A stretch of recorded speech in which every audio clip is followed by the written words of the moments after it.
ગુજરાતમાં દાદાનું બુલડોઝર ફૂલ એક્શન મોડમાં છે। રાજ્યના દરેક ખૂણામાં ગેરકાયદે થયેલા અતિક્રમણ પર આ બુલડોઝર ફરી રહ્યું છે। પણ આ બુલડોઝર કાર્યવાહીની સામે કેટલાક લોકો પડ્યા છે, જેઓ કેટલાક આરોપો લગાવી આ કાર્યવાહીનો વિરોધ કરી રહ્યા છે। બુલડોઝર એક્શનની સામે સવાલો ઊભા થતા રાજનીતિ પણ ગરમાય છે। ત્યારે બુલડોઝર સામે કોણ? બુલડોઝર એક્શન પર આરોપો બાદથી ગરમાય રાજનીતિ। રાજ્યમાં જગ્યા જગ્યાએ થયેલા અતિક્રમણ પર તંત્રનો હથોડો પડ્યો છે। દબાણ કરેલી જગ્યા પર દાદાનું બુલડોઝર નોન સ્ટોપ ફરી રહ્યું છે અને દબાણ દૂર કરી પચાવી પાડેલી જગ્યાઓ ખુલ્લી કરાવી રહ્યું છે। રાજ્યનું એક પણ શહેર બાકાત નથી કે જ્યાં દાદાના બુલડોઝરની એક્શન ન દેખાઈ હોય, પરંતુ બુલડોઝર એક્શનનો વિરોધ શરૂ થયો છે। પરંતુ આ બધા વચ્ચે દાદાના બુલડોઝર એક્શન સામે પણ સવાલો ઉઠ્યા છે। ત્યારે વિરોધ કરનારા આરોપ લગાવી રહ્યા છે કે કેટલાક લોકોને ટાર્ગેટ કરાતા હોવાનો આરોપ, રાજકીય લાભ ખાટવા કાર્યવાહી થતા હોવાનો આરોપ, વિસ્તારમાં ભયનો માહોલ પેદા કરવા કાર્યવાહીનો આરોપ, ધાર્મિક ભેદભાવથી કાર્યવાહી થતી હોવાનો આરોપ, વગર નોટિસે કાર્યવાહી થતી હોવાનો આરોપ। બીજી બાજુ રાજ્યના ગૃહમંત્રી બુલડોઝર કાર્યવાહીની પ્રશંસા કરી રહ્યા છે। જેઓ કહી રહ્યા છે કે સરકારે ગણતરીના મહિનાઓમાં લાખો કરોડોની જમીન ખાલી કરાવી છે। કચ્છનું ઉદાહરણ આપી ગૃહ રાજ્યમંત્રીએ કહ્યું છે કે કચ્છમાં તંત્રએ 2000 એકર જમીન ખાલી કરાવી છે। આ સાથે તેમણે દાવો કર્યો છે કે ગેરકાયદે બાંધકામ પર તંત્રના બુલડોઝર ફરી રહ્યા છે અને ફરતા જ રહેશે।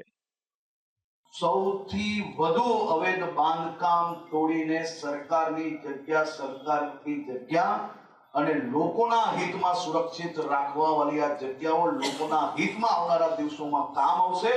ક્યાંક સ્કૂલ બનશે તો ક્યાંક હોસ્પિટલ બનશે। અનેક એવા શહેરો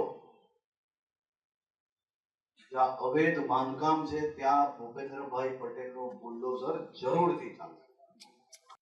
તો સામે ગ્યાસુદ્દીન શેખે આરોપ લગાવ્યો છે કે રાજ્યમાં કાયદા વ્યવસ્થાની સ્થિતિ કથળી છે। ગૃહ રાજ્યમંત્રીને માત્ર ફિલ્મી ડાયલોગ મારતા જ આવડે છે। કોર્ટની જે સુપ્રીમ કોર્ટે જે માનનીય સર્વોચ્ચ ન્યાયાલયે જે અત્યારે ગાઈડલાઈન આપી છે, ગાઈડલાઈનનું તમે અમલ કરો। જે પણ હોય, જે પણ જગ્યા ખોટું ચલાવી લેવા માટે અમે કદી એને પ્રોત્સાહન નહીં આપીએ, પરંતુ એમને પૂરતી તમારે તક આપવી જોઈએ એમના ડોક્યુમેન્ટ રજૂ કરવા માટેની, એમના પુરાવા રજૂ કરવાની, અને એમાં 30 દિવસની મુદ્દત હોવી જોઈએ। એ થયા પછી જ્યારે કાયદાકીય પ્રોસિજર પૂરી થઈ જાય ને એમાં દેખાઈ આવે કે એમની જે જગ્યા છે એને પ્રૂફ કરી શકતા નથી, એની સામે પછી પગલાં લેવા તો એની સામે કોઈને વાંધો ના હોય। બીજું કે 2010થી પોલિસી છે કે જ્યાં કોઈ લોકો ઇલીગલ પણ રહેતા હોય તો એમને વૈકલ્પિક વ્યવસ્થા આપવી। તો અમારું એટલું જ કહેવું છે કે ગરીબ લોકો જો 50 વર્ષથી 60 વર્ષથી કોઈ જગ્યા પર રહેતા હોય, એમને માથે આપ છે, નીચે જમીન છે, તો એવા લોકોને જે રાજ્ય સરકારની જ ગાઈડલાઈન છે એ મુજબ એને વૈકલ્પિક વ્યવસ્થા આપ્યા પછી તોડવું જોઈએ। પરંતુ ગૃહમંત્રી સદંતર નિષ્ફળ નીવડ્યા છે। મહત્વનું છે કે રાજ્યમાં ચાલી રહેલા બુલડોઝર મામલે રાજ્યની સર્વોચ્ચ અદાલતમાં સુનાવણી ચાલી રહી છે, જેમાં રાજ્ય સરકારે 11 સપ્ટેમ્બરથી 28 નવેમ્બર સુધી કરેલી કાર્યવાહીનો રિપોર્ટ રજૂ કર્યો હતો।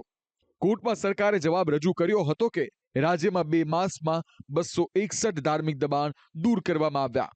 મોટાભાગના દબાણો જાહેર સ્થળો પર હટાવ્યા છે। જોકે કોંગ્રેસના આરોપો બાદ પણ બુલડોઝર એક્શન રોકાઈ નથી।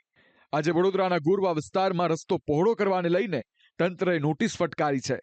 વડોદરા પાલિકાએ 150 મકાનો 7 દિવસમાં તોડી પાડવાનો આદેશ કર્યો છે, પરંતુ ડિમોલિશનની કામગીરી પહેલા સ્થાનિકોમાં રોષ જોવા મળી રહ્યો છે। સ્થાનિકોનો આરોપ છે કે તંત્રે વૈકલ્પિક વ્યવસ્થા કર્યા વગર આ કાર્યવાહી કરી છે। સ્થાનિકોએ ચીમકી આપી છે કે વૈકલ્પિક વ્યવસ્થા નહીં થાય તો તે બુલડોઝર નીચે સૂઈ જશે। આવશે તોડવા તો વિરોધ કરીશું કે પહેલાં અમારા મકાનની વ્યવસ્થા કરો, પછી આગળ તમે કામ કરો, ને આગળ નારું જે ડબલ કરવાનું છે પહેલાં કરો, પછી તમે તોડવા તમે તમને સહયોગ આપીશું। બરાબર છે? વૈકલ્પિક વ્યવસ્થા કરો પછી તોડવા આવે। બાકી પબ્લિક બધી તૈયાર છે, ભાઈ હશે તમે અમે બુલડોઝર જે ખુજીશું છેલ્લે, ભાઈ અમને માન નાખો છેલ્લે, બરાબર? એ કરીશું અમે છેલ્લે। ખેર, હાલ તો દાદાનું બુલડોઝર ફરી એકવાર ચર્ચામાં આવ્યું છે। દાદાના બુલડોઝર સામે આરોપ લાગ્યા છે કે દાદાનું બુલડોઝર ધર્મ જોઈને, જાતિ જોઈને કામ કરે છે, પરંતુ સરકાર આંકડાઓ રજૂ કરી જવાબ આપે છે કે અમે આટલી જમીન ખુલ્લી કરાવી છે। પરંતુ હવે કોંગ્રેસના આરોપોથી આ બુલડોઝર કાર્યવાહીમાં રાજનીતિ શરૂ થઈ છે, ત્યારે આ રાજનીતિ દાદાના બુલડોઝરને ક્યાં સુધી લઈ જાય છે તે જોવું રહ્યું. બ્યુરો રિપોર્ટ, સંદેશ ન્યૂઝ.